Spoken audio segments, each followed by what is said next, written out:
Those who grew up during the 90s and 2000s likely recall a distressing period in India marked by frequent terrorist attacks. Last year in Hyderabad, साल 2006 में मुंबई की lifeline कही जाने वाली local ट्रेनों में से एक के बाद एक हुए 7 सिलसिलेवार धमाकों में 188 लोगों की मौत हो गई थी। The Sankat Mohan temple, bustling with devotees, was violently shaken by an explosion. Zaveri Bazaar was struck by a devastating blast, followed by the first of twin bombings in Hyderabad. In 2006, Mumbai's vital local train network suffered 7 consecutive blasts, setting off bombs and holding hostages for up to 60 claiming hours. the lives of 188 individuals. Fear gripped the populace, making markets and even stepping outside one's home a daunting prospect. However, since around 2013-14, there has been a significant decline in terrorist activities. Indian cities are considerably safer now, with instances where authorities have intercepted terrorists attempting to infiltrate homes.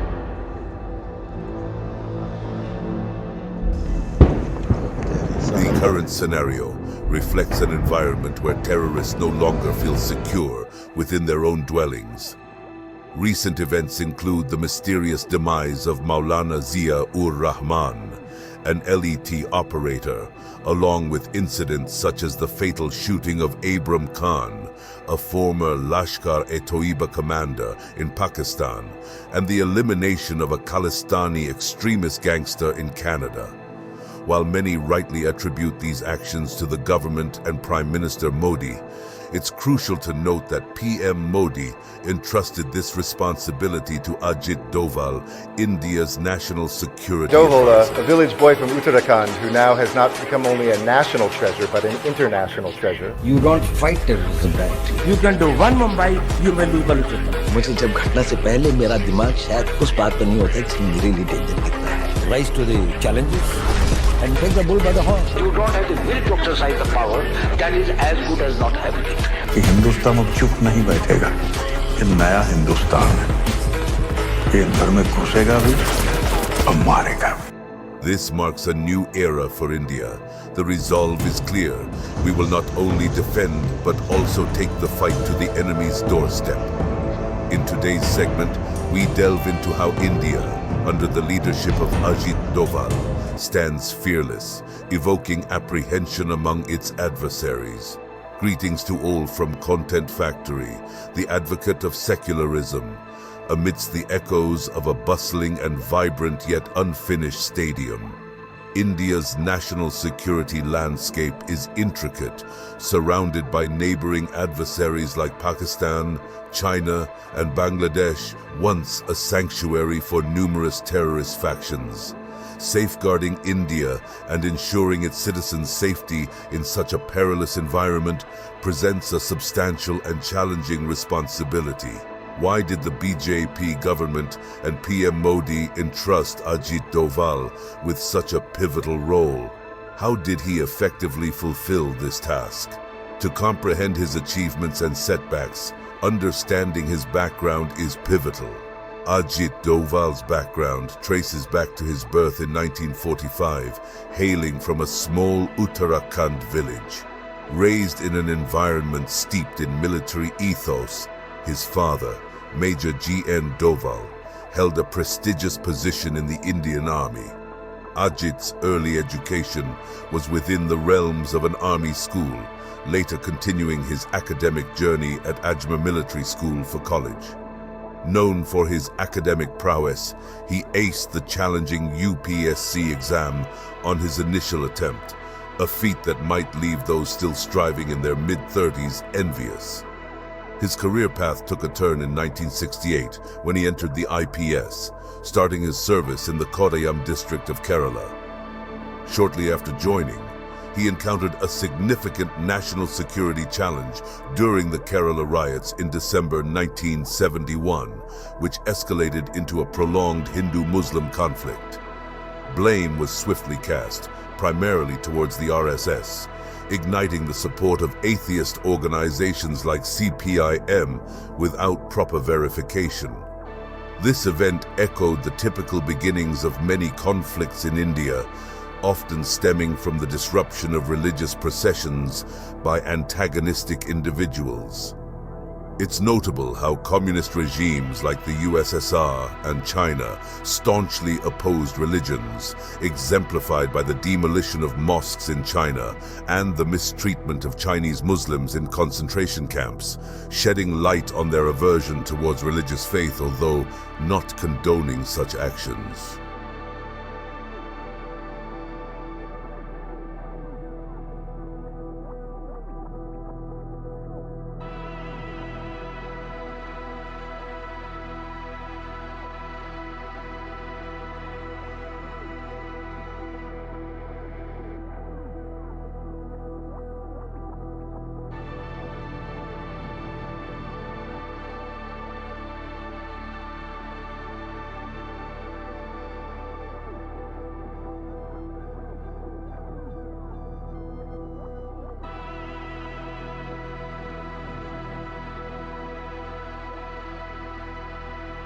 Observing the communist movement in India, counterparts in China and Russia seem to question the caliber of Indian communists, almost pondering if they're of a different make altogether.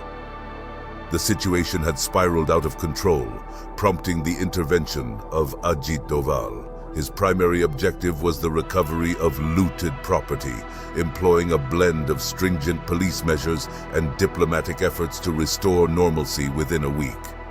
In less than 3 years of service, Doval's impactful work garnered attention.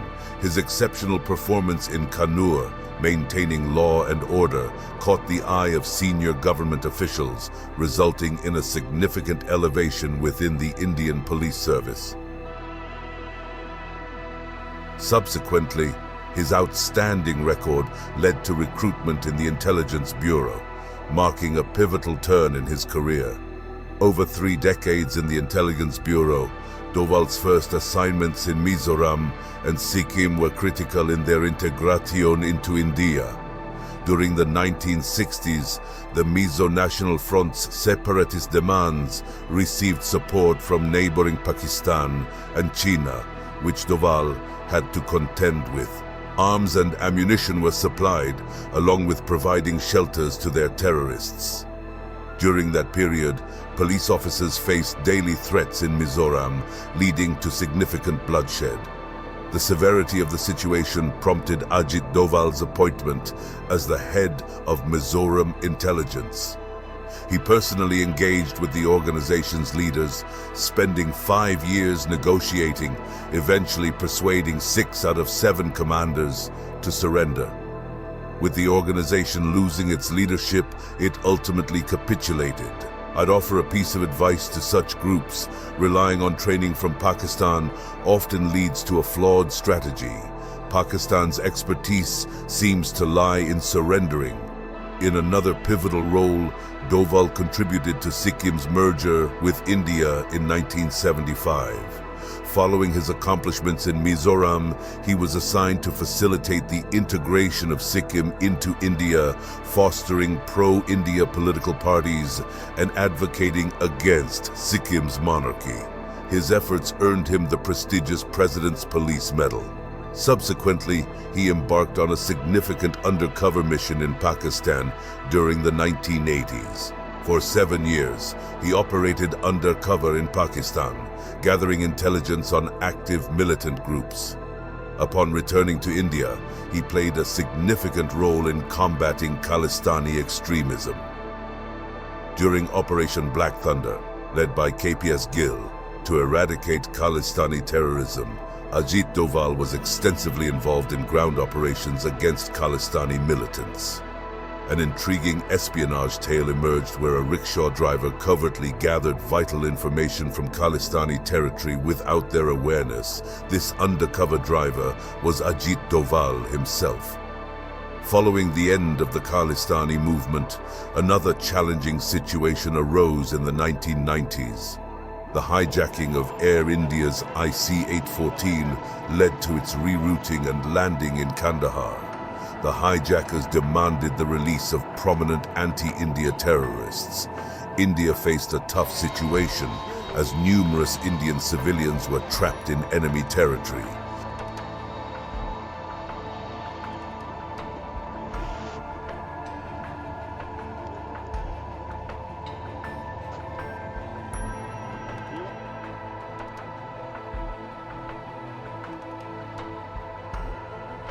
To show that hijackers were encouraged by Pakistan.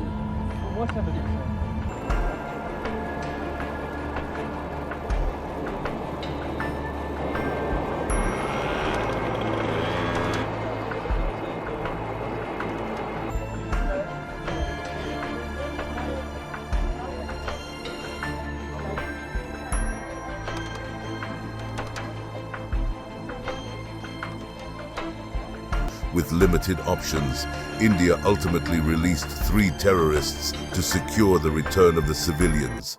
Despite this resolution, Ajit Doval expressed regret, stating that it was a failure for the nation to release the terrorists. In 2005, Ajit Doval retired. Following his retirement, he delved into public policy research and established the Vivekananda International Foundation, functioning as a prominent public policy think tank.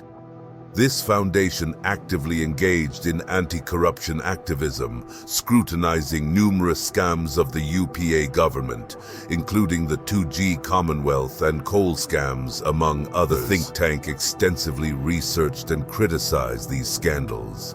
Additionally, it shed light on what's now often termed as Godi media. Assam में हो रही घटनाएं गोदी media नहीं दिखा रहा है, ऐसा रविश कुमार बोल रहे हैं, जबकि हर चैनल पर दिखाया जा रहा है। जो आदमी खुद गोदी में बैठा हो दूसरे की, उसको कहां से कुछ दिखेगा दुनिया में क्या होगा? It exposed the media houses that refrained from asking politicians tough questions about corruption and instead supported them through soft interviews, illustrating the compromise within the entire political system. Notably, this foundation made headlines in 2011-2012 by uniting Anna Hazare, Arvind Kejriwal, Kiran Bedi, and Baba Ramdev to initiate the India Against Corruption crusade, forming Team Anna. Regrettably, Kejriwal's performance turned out to be as disappointing as watching Cricket World Cup finale 2023. In addition to their anti-corruption endeavors, this research organization conducts extensive research on national security. Both anti-corruption measures and national security are pivotal objectives for the BJP government and Prime Minister Modi. Consequently, the central government has appointed senior members of this think tank to crucial roles. Ajit Doval was hand-picked as the National Security Advisor. Nripendra Mishra, a senior figure in this organization, became the principal secretary to Prime Minister Modi.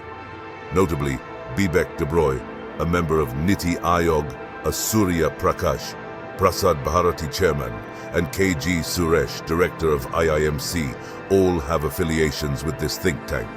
Moving to his role as the National Security Advisor, this phase marks the period for which Ajit Doval is most renowned.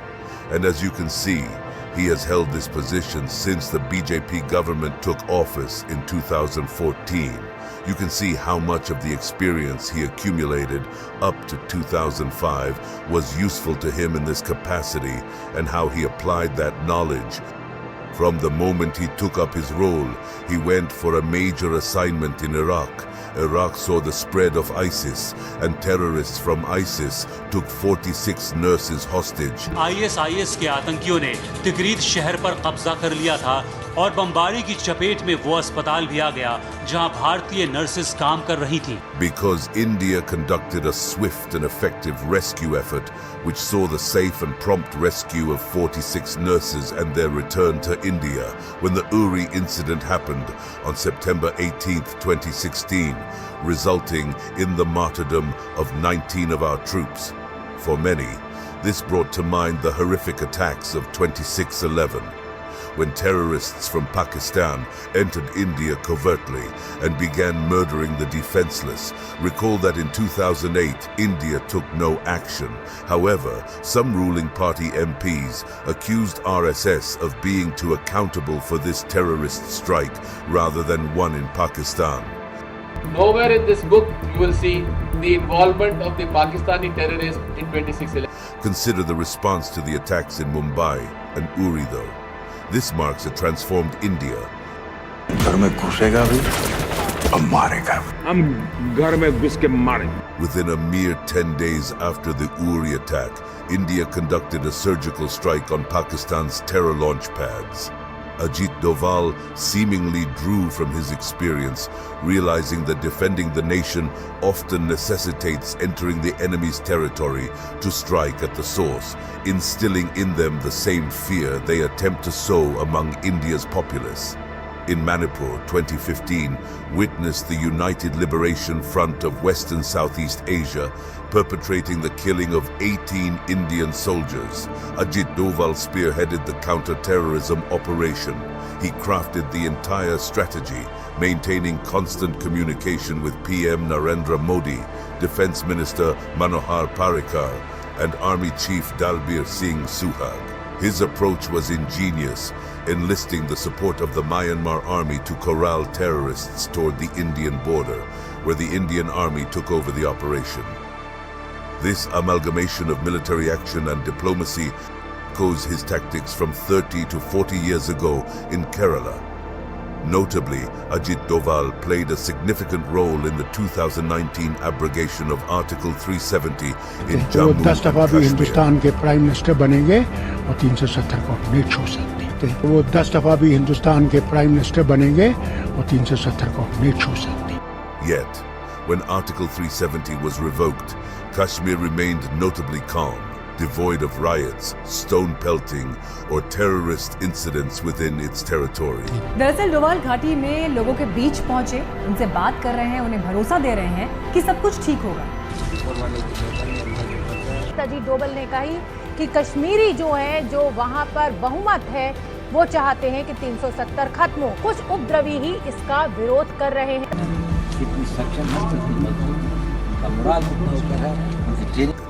This tranquility in Kashmir was a result of Ajit Doval's foresight and meticulous planning, which had been underway for months. Doval's proactive approach included direct engagement with the people of Kashmir, assuring them of a smooth transition. Prior to the lockdown, networks fostering stone pelting and separatist agendas were dismantled swiftly. Ajit Doval underscored that the majority of Kashmiris supported the removal of Article 370, with only a handful opposing it. Even during the tragic Pulwama attack in 2019 that claimed the lives of 40 soldiers, Doval's doctrine was instrumental. He emphasized the need not only to defend, but also to strike back at those attacking India. This philosophy led to the Balakot airstrike in 2019, targeting terror camps in Pakistan. Despite unfortunate events resulting in the capture of our pilot, Abhinandan, he was safely brought back home without any compromise. The opposition leader said that Pakistan Army Chief Qamar Javed Bajwa's legs were shaking as Foreign Minister Shah Mahmood Qureshi said that India was about to attack the country. Imran Khan attempted to claim full credit for this achievement, much like how the Congress attributes every success to Nehru in India's history. However, the reality was far from his narrative. Instead, Pakistan's response indicated a different story altogether, reflecting the effect of the Doval Doctrine within the new India's national defense strategy. A significant illustration of this strategy emerged in recent months. Notably, several of India's most wanted terrorists met their demise at the hands of an unidentified gunman. Zahur Mistry, one of the hijackers of IC-819, was killed in Karachi last year. Following that, in November 2022, Khalistani terrorist Harvinder Rinda met his end in Lahore, Pakistan. In January 2023, another Khalistani terrorist, Harmeet Singh, alias Happy, was also murdered in Lahore. The increased security around Hafiz Saeed in jail is telling of the fear that has gripped him after the targeted killings of his comrades. 4 का hijacker ज़हूर मिस्त्री पिछले साल कराची में मारा गया। नवंबर 2022 में खालिस्तानी आतंकवादी हरविंदर रिंदा पाकिस्तान के लाहौर में मारा गया। जनवरी 2023 में लाहौर में खालिस्तानी आतंकी हरमीत सिंह उर्फ हैप्पी की हत्या हुई। जेल में ही हाफिज सईद की सुरक्षा बढ़ा दी गई। अपने आतंकी साथियों की टारगेटेड किलिंग के बाद वो बहुत ज्यादा डरा हुआ है। Both Pakistanis and Khalistanis suspect the involvement of RAW in these incidents. Additionally, numerous Khalistanis in Canada are reportedly engaged in illicit drug trades, contributing to frequent gang violence. These issues might be tied to the problems in Afghanistan and Pakistan, including the actions of Tehreek-e-Taliban, akin to the Pakistani version of the Taliban.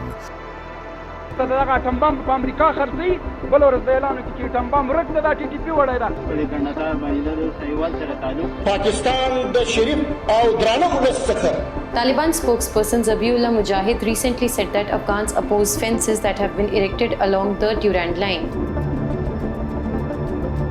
TTP ने इस हमले की जिम्मेदारी ली जो वजीरिस्तान में पाकिस्तान की सेना के एक बड़े कॉन्वॉय पर, एक सेना के काफिले पर हुआ था. Meanwhile, the TTP has claimed responsibility for the attack on a significant convoy in Waziristan, Pakistan. It's conceivable that RAW isn't acting independently, but rather following these organizations' actions.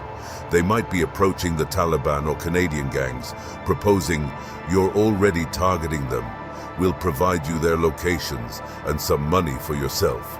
You'll be assisted, and so will we, discreetly." These are speculative details. If Ajit Doval is indeed employing this strategy, it's cunning for two reasons. First, India maintains plausible deniability by dissociating itself from these killings, attributing them to the TTP or Canadian gangsters. "We had no part in this," they'd claim. "Why accuse us? We're clueless." Secondly, the terrorists could realize their comrades are gradually disappearing, fostering a fear that India might be involved. This element of fear, as Modi mentioned, can be advantageous. ये डर अच्छा है. Ajit Doval's most recent operation, Operation Octopus, resulted in the banning of the Islamist organization Popular Front of India, PFI. दिन दहाड़े हिंदू नेताओं को अत्यंत क्रूर तरीके से मारता रहा, दंगे करवाता रहा, हिंदू लड़कियों को जबरन मुसलमान बनाता रहा और विदेशी फंडिंग से हथियार और गोला बारूद के अंबार लगाता चला. PFI has been linked to numerous anti-national activities within India, including attacks on Hindus, Christians, and RSS workers. They are accused of engaging in illegal conversions, targeting Hindu leaders in brutal daylight killings, inciting riots, and forcibly converting Hindu girls to Islam, all while amassing arms and ammunition through foreign funding. Last year, police discovered documents at PFI offices outlining a plan to convert India into an Islamic country by 2047. Along with plans to assassinate PM Modi during his visit to Bihar. Shocking documents detailing the group's intention to create a Hindu-free Islamic nation emerged, leading to raids on PFI offices across 15 states. Subsequently, Ajit Doval engaged with prominent Muslim leaders, leading to their condemnation of PFI. Ajit Doval साहब से एक बात की मैं गुजारिश करना चाहूँगा कि PFI जैसी ऑर्गेनाइजेशन को इमीडिएटली बैन करना चाहिए. Subsequently, Ajit Doval engaged with prominent Muslim leaders, leading to their condemnation of PFI and discussions about its ban. The proactive measures taken by security agencies like IB and RAW have instilled fear in India's enemies, be it terrorists in Pakistan or Khalistanis in Canada. Ajit Doval's accumulated experience from his tenure in various regions and agencies has led to innovative strategies to safeguard India, its interests, and its people. Today's India isn't merely defensive, it's equipped to counter attackers effectively. Looking ahead, what should be the primary objective for India's intelligence agencies? Consumes the militant organizations and others who are still operated and go by a mistaken notion of their beliefs or whatever is that they want to be the Fidains and they want to come. They do create problems for us. We are fighting them. And we are fighting them with total resolve. Lahore के अंदर में एक बड़ी भारी औलिया की एक मज़ार है जिस पे बहुत सारे लोग आते हैं. तो नेचुरली मैं क्योंकि एक मुस्लिम उसमें रहता था और एक उसके साथ में रहता था, वहाँ से गुजर रहा था और सोलिया के उसमें आया और मस्जिद से वापस आया और एक आदमी एक कोने पे बैठा हुआ था, बड़ी आकर्षक उसका व्यक्तित्व था, बड़ी सफेद लंबी दाढ़ी। उसने मुझे बुलाया, उसने कहा तुम हिंदू हो? मैंने कहा नहीं। कहता मेरे साथ हो। मैं उसके साथ चला, वो मुझे 2-4 गलियां ले जाके छोटे से कमरे में, उसने दरवाजा बंद कर दिया। उसने कहा देखो तुम हिंदू हो। मैंने कहा आप क्यों कहते हैं? कहने उसने कहा देखिए आपके कान छिदे हुए। तो मैंने कहा हाँ, कि मैं जब पैदा हुआ था तो मैंने कहा मैं बाद में कन्वर्ट हुआ। उसने कहा तुम बाद में भी कन्वर्ट। उसने कहा कि इसकी प्लास्टिक सर्जरी करवा लो, इस तरह से घूमना ठीक नहीं है। मैंने उसने कहा देखो पता है मैंने ये ऐसा क्यों कहा? मैंने कहा क्यों? उसने कहा क्योंकि मैं भी हिंदू। और उसने कहा कि देखो मेरा सारा परिवार इन लोगों ने मार दिया था, मैं यहाँ पर किसी तरह से अपने दिन काट, मुझको बहुत खुशी होती है जब आप लोगों को देखता हूँ, लेकिन मैंने भी अपना बेस बदला हुआ है। लेकिन देखो इस कमरे के अंदर, और फिर उसने कलमारी, उसके अंदर में एक शिव जी की और एक दुर्गा की एक वो रखी। उसने कहा देखो मैं इनकी पूजा। If you haven't yet subscribed to the Content Factory, click the link below to explore. Until next time, stay healthy and happy.